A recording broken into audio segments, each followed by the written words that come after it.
Hi friends, ಎಲ್ರಿಗೂ ನಮಸ್ಕಾರ. Welcome back to my new video. ಇವಾಗ ನಿನ್ನೆ ನೀವೆಲ್ಲ ನ್ಯೂಸ್ ನೋಡ್ತಾನೆ ಇದ್ದೀರಾ ಅಂತ ಅಂದ್ಕೊಂಡಿದ್ದೀನಿ. CM ಸಿದ್ದರಾಮಯ್ಯ ಸರ್ ಅವರು ರಾಜೀನಾಮೆ ಕೊಟ್ಟಿದ್ದಾರೆ. ಸೊ ಹಾಗಾಗಿ ಅವ್ರ ಜಾಗದಲ್ಲಿ DK ಶಿವಕುಮಾರ್ ಆಗ್ತಾ ಇದ್ದಾರೆ. ಹಾಗಾದರೆ ಇವಾಗ CM ಸಿದ್ದರಾಮಯ್ಯ ಸರ್ ಅವರು ಇಲ್ಲ ಅಂತಂದರೆ ಗ್ಯಾರಂಟಿಗಳೇನಾದರೂ ಬಂದಾಯ್ತಾ ಅಂತ ತುಂಬ ಜನರು ಕಾಮೆಂಟ್ಸ್ ಮಾಡ್ತಾಯಿದ್ರಿ. ಸೊ ಅದ್ರ ಬಗ್ಗೆ ನಾನು ಇವತ್ತಿನ ವೀಡಿಯೋದಲ್ಲಿ ತಿಳಿಸ್ತೀನಿ. ಹಾಗಾಗಿ ಆ್ಯಂಡ್ ಇನ್ನೂ ಸ್ವಲ್ಪ ಜನ ಲೈಕ್ ಗೃಹಲಕ್ಷ್ಮಿ ಬಂದಿದೆ ಅಮೌಂಟ್, ಬಟ್ ಯುವ ನಿಧಿದು ಬಂದಿಲ್ಲ. ಹಾಗಾಗಿ ಯುವ ನಿಧಿ ಯಾವಾಗ ಬರುತ್ತೆ ಅದ್ರ ಬಗ್ಗೆ ಕೂಡ ಅಪ್ಡೇಟ್ ಕೊಡಿ ಅಂತ ಕೇಳ್ತಾಯಿದ್ರಿ. ಸೊ ಎಲ್ಲನೂ ಡೀಟೇಲಾಗಿ ಈ ವಿಡಿಯೋದಲ್ಲಿ ನಿಮಗೆ ಇನ್ಫಾರ್ಮೇಷನ್ ತಿಳಿಸ್ತೀನಿ. ವಿಡಿಯೋ ಶುರು ಮಾಡೋಕ್ಕಿಂತ ಮುಂಚೆ ಇನ್ನೂ ಚಾನಲ್ಗೆ ಸಬ್ಸ್ಕ್ರೈಬ್ ಆಗಿಲ್ಲ ಅಂದರೆ ಸಬ್ಸ್ಕ್ರೈಬ್ ಮಾಡ್ಕೊಂಡಿರಿ. ಸೊ ದ್ಯಾಟ್ ನಿಮಗೆ ಇದೇ ಥರ ಲೇಟೆಸ್ಟ್ ಅಪ್ಡೇಟ್ಸ್ ನನ್ನ ಒಂದು ಚಾನಲಲ್ಲಿ ನಿಮಗೆ ನೋಡೋದಕ್ಕೆ ಸಿಗುತ್ತೆ. ಇಲ್ಲಿ ನೀವು ನೋಡ್ಬೋದು, ಇನ್ಸ್ಟಾಗ್ರಾಮಲ್ಲಿ ನಾನು ಮಾನಿಟೈಸೇಷನ್ ಬಂದಿದೆ ಅಂತ ಅಂದಾಗ ಅಲ್ಲಿ ಬ್ರ್ಯಾಂಡೆಡ್ ಕಾಂಟೆಂಟ್ ಟೂಲ್ಸ್ ಸೆಟಪ್ ಬರ್ತಾ ಇಲ್ಲ ಅಂತ ಕೇಳ್ತಾಯಿದ್ರಿ. ಅದು ಕೂಡ ಸೊ ಅದು ಆ್ಯಕ್ಚುಲಿ ಅದೇ ವಿಡಿಯೋದಲ್ಲಿ ನಾನು ಲಾಸ್ಟಲ್ಲಿ ಹೇಳಿದ್ದೀನಿ. ನೀವು ಪ್ಲೀಸ್ ಫುಲ್ ವಿಡಿಯೋನ ನೋಡಿ.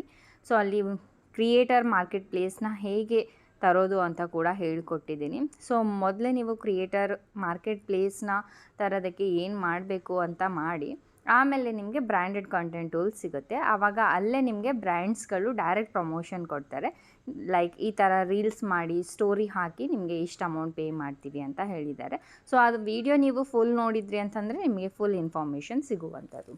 ಓಕೆ, ಸೊ ಇವಾಗ CM ಸಿದ್ದರಾಮಯ್ಯ ಸರ್ ಅವರು ರಾಜೀನಾಮೆ ಕೊಟ್ಟಿದ್ದಾರೆ ಅಂತಂದರೆ ಗ್ಯಾರಂಟಿಗಳು ಫಸ್ಟ್ ಆಫ್ ಆಲ್ ಬಂದಾಗೋದಿಲ್ಲ. ಯಾರು ಕೂಡ ಹೆದರೋ ಅವಶ್ಯಕತೆ ಇಲ್ಲ. ಬಿಕಾಸ್ CM ಸಿದ್ದರಾಮಯ್ಯ ಸರ್ ಅವರೇ ನ್ಯೂಸಲ್ಲಿನೇ ಹೇಳಿದ್ದಾರೆ. ನೀವು ನಿನ್ನೆ ನ್ಯೂಸ್ ನೋಡಿ, ನ್ಯೂಸ್ ಫಸ್ಟ್ ಅದು ನ್ಯೂಸ್ ಲೈವ್ ಫಸ್ಟ್ ಅಂತ ಏನೋ ಇದೆ, ಅದರಲ್ಲಿ ಹೇಳಿದ್ದಾರೆ. ನೀವು ಒಂದು ಸಲ ಬೇಕು ಅಂತಂದರೆ ನೋಡ್ಕೊಳ್ಳಿ.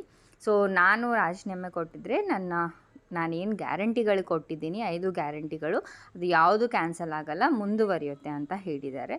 ಆ್ಯಂಡ್ ಇನ್ನೊಂದು ಇಂಪಾರ್ಟೆಂಟ್ ಥಿಂಗ್ ಏನಪ್ಪ ಅಂತಂದರೆ, ನೀವೇನಾದರೂ ಗೃಹಲಕ್ಷ್ಮಿ ಯೋಜನೆಗೆ ಅಪ್ಲೈ ಮಾಡಿದ್ದೀರಾ, ನೀವು ಅಂತಂದರೆ ಲೈಕ್ ನಿಮ್ಮ ಪೇರೆಂಟ್ಸ್ ಯಾರಾದರೂ ಅಪ್ಲೈ ಮಾಡಿದರೆ ಅವರಿಗೆ ಬಯೋಮೆಟ್ರಿಕ್ ಕಡ್ಡಾಯ ಅಂತ ಹೇಳಿದ್ದಾರೆ.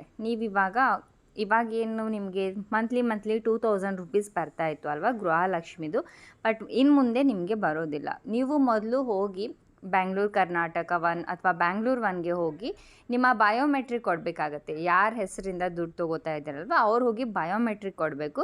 ಸೊ ಬಯೋಮೆಟ್ರಿಕ್ ಕೊಟ್ಟಿದ ಮೇಲೇ ನಿಮಗೆ ತಿಂಗಳ ಅಮೌಂಟ್ ಬರುತ್ತೆ. ನೀವೇನಾದರೂ ಮಿಸ್ ಆಗಿ ಬಯೋಮೆಟ್ರಿಕ್ ಕೊಡಲಿಲ್ಲ ಅಂತಂದರೆ ನಿಮಗೆ ಅಮೌಂಟ್ ಬರೋದನ್ನು ಸ್ಟಾಪ್ ಆಗುತ್ತೆ ಅಂತ ಹೇಳಿದ್ದಾರೆ. ಇದೊಂದು ಲೇಟೆಸ್ಟ್ ಅಪ್ಡೇಟ್ ಬಂದಿರೋದು ಗೃಹಲಕ್ಷ್ಮಿ ಬಗ್ಗೆ. ಓಕೆ, ಸೊ ಮತ್ತು ಇವಾಗ ಬಯೋಮೆಟ್ರಿಕ್ ಕೊಡಬೇಕು ಅಂತಂದರೆ ಇವಾಗಲೇ ಹೋಗೋ ಕ್ಯೂ ಮಾಡೋದು ಬೇಡ. ಅವರು ಒಂದಿಷ್ಟು ಡೇಟ್ನ ಅನೌನ್ಸ್ ಮಾಡ್ತೀವಿ, ಒಂದಿಷ್ಟು ಟೈಮ್ನ ಕೊಡ್ತೀವಿ. ಸೊ ಆ ಟೈಮಲ್ಲಿ ಹೋಗಿಬಿಟ್ಟು ನೀವು ಬಯೋಮೆಟ್ರಿಕ್ ಕೊಡಿ ಅಂತ ಹೇಳಿದ್ದಾರೆ. ಜಸ್ಟ್ ನಿಮ್ಮ ಆಧಾರ್ ಕಾರ್ಡ್ ಮತ್ತು ಆಧಾರ್ ಕಾರ್ಡ್ಗೆ ರಿಜಿಸ್ಟರ್ ಇರೋ ಮೊಬೈಲ್ ನಂಬರ್ ಕೂಡ ನಿಮ್ಮ ಹತ್ರ ಇರಲೇಬೇಕು. ಬಿಕಾಸ್ ನೀವು ಬಯೋಮೆಟ್ರಿಕ್ ಕೊಟ್ಟಾಗ ಅದಕ್ಕೆ OTP ಬರುತ್ತೆ. OTP ಹಾಕಿ ನೀವು ಬಯೋಮೆಟ್ರಿಕ್ನ ಅಪ್ಡೇಟ್ ಮಾಡಿಸ್ಬೇಕಾಗತ್ತೆ. ಓಕೆ, ಸೊ ಈ 2 ಡಾಕ್ಯುಮೆಂಟ್ಸ್ ತೊಗೊಂಡು ಹೋಗಿದ್ರೆ ಸಾಕು. ಸೊ ಇದು ಗೃಹಲಕ್ಷ್ಮಿದಾಯಿತು. ಆ್ಯಂಡ್ ಯುವ ನಿಧಿದ ಅಮೌಂಟು ನೀವು ನೋಡೋದಾದರೆ ಕೊಡ್ತೀವಿ ಅಂತ ಹೇಳಿದ್ದಾರೆ. ಬಿಕಾಸ್ ಇವಾಗ ಇದರಲ್ಲೇ ಇವರೆಲ್ಲ ಬ್ಯುಸಿ ಆಗಿದ್ದಾರೆ. ಲೈಕ್ CM ಇವಾಗ ತುಂಬಾ ರಾಜೀನಾಮೆ ಕೊಡೋದಾಗಿರ್ಬೋದು, ಚೇಂಜ್ ಆಗಿರ್ಬೋದು. ಸೊ ಇದರಲ್ಲೇ ತುಂಬ ಬ್ಯುಸಿ ಆಗಿಬಿಟ್ಟಿದ್ದಾರೆ. ಸೊ ದುಡ್ಡು ಕೊಡೋದನ್ನು ಇನ್ನೂ ಲೇಟ್ ಆಗ್ತಾಯಿದೆ ಅಷ್ಟೇ. ಬಟ್ 100% ನಿಮಗೆ ಬರುತ್ತೆ. ಬಿಕಾಸ್ ಗೃಹಲಕ್ಷ್ಮಿ ಮತ್ತು ಇನ್ನೊಂದು ಪಿಂಚಣಿಯ ಹಣ ಅದು ಕೂಡ ಒಂದು 3 to 4 ಡೇಸಿಂದ ರಿಲೀಸ್ ಮಾಡ್ತಾ ಇದ್ದಾರೆ. ನಿಮಗೆ ಗೊತ್ತಿರ್ಬೋದು, ನಿಮ್ಮ ಫ್ಯಾಮ್ಲಿಯಲ್ಲಿ ಯಾರಾದರೂ ದುಡ್ಡು ತೊಗೋತಾ ಇದ್ದಾರೆ ಗೃಹಲಕ್ಷ್ಮಿ ಅಥವಾ ಪಿಂಚಣಿದು ಅಂತಂದರೆ ನಿಮಗೆ ಗೊತ್ತಿರುತ್ತೆ. ಒಂದು 3 to 4 ಡೇಸಿಂದ ಅವ್ರಿಗೆ ಕ್ರೆಡಿಟ್ ಆಗ್ತಾ ಹೋಗಿದೆ. ಯಾವಾಗಲೂ ನೀವು ನೋಡಿ ಗೃಹಲಕ್ಷ್ಮಿದು ಮೊದಲು ಬರುತ್ತೆ, ಅದಾದ 1 ವಾರ ನಂತರ ಯುವ ನಿಧಿದ ಅಮೌಂಟ್ ಕ್ರೆಡಿಟ್ ಮಾಡಲಿಕ್ಕೆ ಶುರು ಮಾಡ್ತಾರೆ. ಓಕೆ, ಸೊ ಹಾಗಾಗಿ ವೆಯ್ಟ್ ಮಾಡಿ. ನನಗೂ ಕೂಡ ಇದೇ ದಿನಾಂಕ ಬರುತ್ತೆ ಅಂತ ಹೇಳೋಕ್ಕಾಗಲ್ಲ. ಆ್ಯಂಡ್ ನಾನು ಡಿಪಾರ್ಟ್ಮೆಂಟ್ಗೂ ಕೂಡ ಕಾಲ್ ಮಾಡಿದೆ, ಬಟ್ ಅವರು ರಿಸೀವ್ ಮಾಡಲಿಲ್ಲ. ಹಾಗಾಗಿ ಪರ್ಟಿಕ್ಯುಲರ್ ಯಾವ ಡೇಟ್ಗೆ ಬರುತ್ತೆ ಅಂತ ಕೂಡ ನಾನು ನಿಮಗೆ ಹೇಳೋದಕ್ಕೆ ಆಗಲ್ಲ. ಐ ಹೋಪ್ ತುಂಬ ಜನರಿಗೆ ಕನ್ಫ್ಯೂಷನ್ ಇತ್ತು, ಕ್ಯಾನ್ಸಲ್ ಆಗುತ್ತಾ ಇಲ್ವಾ ಅಂತ. ಅದು ಕ್ಲಿಯರ್ ಮಾಡಬೇಕು ಅಂತ ಹೇಳಿ ವಿಡಿಯೋನ ಮಾಡಿರೋದು. ಸೊ ಯಾವುದೇ ರೀತಿಯಾದಂಥ ದುಡ್ಡು ನಿಮಗೆ ಕ್ಯಾನ್ಸಲ್ ಆಗೋದಿಲ್ಲ. ಆ್ಯಂಡ್ ಇವಾಗ ತುಂಬಾ ಜಾಬ್ ನೋಟಿಫಿಕೇಷನ್ ಬಿಡ್ತೀವಿ ಅಂತ ಹೇಳಿದ್ದಾರೆ.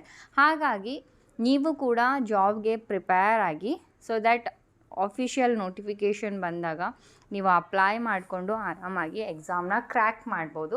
ಈ ಯುವ ನಿಧಿ ಅಮೌಂಟ್ಗೋಸ್ಕರನೇ ವೆಯ್ಟ್ ಮಾಡ್ಲಿಕ್ಕೆ ಹೋಗಬೇಡಿ. ಆ್ಯಂಡ್ ಅಮೌಂಟ್ ಬಂದಿದ್ದರೂ ಕೂಡ ಅದರಿಂದ ನೀವು ಒಂದಿಷ್ಟು ಒಳ್ಳೆ ಬುಕ್ಸ್ಗಳನ್ನು ತಗೊಂಡು ಓದಲಿಕ್ಕೆ ಶುರು ಮಾಡಿ ಅಂತ ನನ್ನ ಕಡೆಯಿಂದ ನಿಮಗೆ ಸಜೆಸ್ಟ್ ಮಾಡ್ತಾ ಇರೋದು ಅಷ್ಟೇ. ಓಕೆ, ಐ ಹೋಪ್ ಈ ವಿಡಿಯೋ ಸ್ವಲ್ಪನಾದರೂ ಯೂಸ್ಫುಲ್ ಅನಿಸಿದರೆ ಲೈಕ್ ಮಾಡಿ. ಮತ್ತೆ ಸಿಗೋಣ ಮುಂದಿನ ವಿಡಿಯೋದಲ್ಲಿ. ಬಾಯ್ ಬಾಯ್.